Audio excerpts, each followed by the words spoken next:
আসসালামু আলাইকুম। কেমন আছেন আপনারা সবাই? তো আজকে হচ্ছে রবিবার।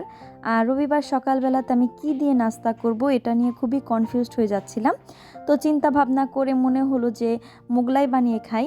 আর আমার মোগলাই দেখে প্লিজ কেউ হাসবেন না। আমি জানি আমি প্রফেশনালদের মতো বানাইনি। তবে আমি যেভাবে বানিয়েছি আমার মতো করে এভাবেও কিন্তু খারাপ হয় না। যথেষ্ট ভালো হয় মাশাআল্লাহ।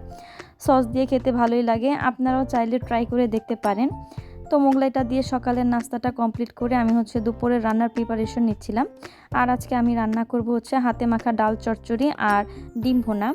তো প্রথমেই হচ্ছে আমি হাতে মাখা ডাল চচ্চড়িটা বসিয়ে দেবো। এজন্য আমি ডাল ভালো মতো ধুয়ে এতে পরিমাণ মতো লবণ, পেঁয়াজ, কাঁচামরিচ, রসুন কুচি, ধনিয়ার গুঁড়া, হলুদের গুঁড়া, পরিমাণ মতো তেল দিয়ে ভালো করে এটাকে মাখিয়ে নিব।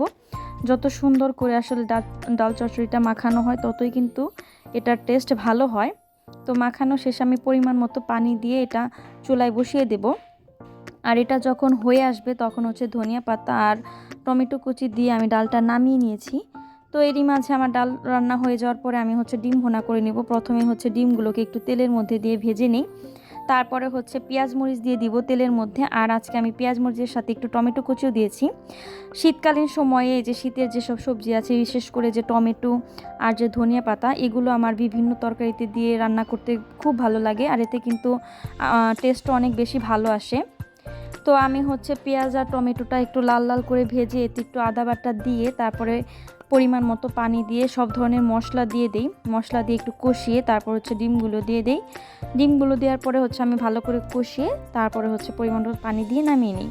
আর এখানে হচ্ছে আমার ডাল রান্না, ডিম রান্না কমপ্লিট। আর এরই মাঝে হচ্ছে আমি গোসল করে নামাজ পড়ে দুপুরের খাবার খাওয়ার জন্য বসে পড়ি। আর দুপুরের খাবারে প্রথমেই হচ্ছে আমি যে ডিম ভুনাটা করেছি সেটা দিয়ে খেয়ে নিই।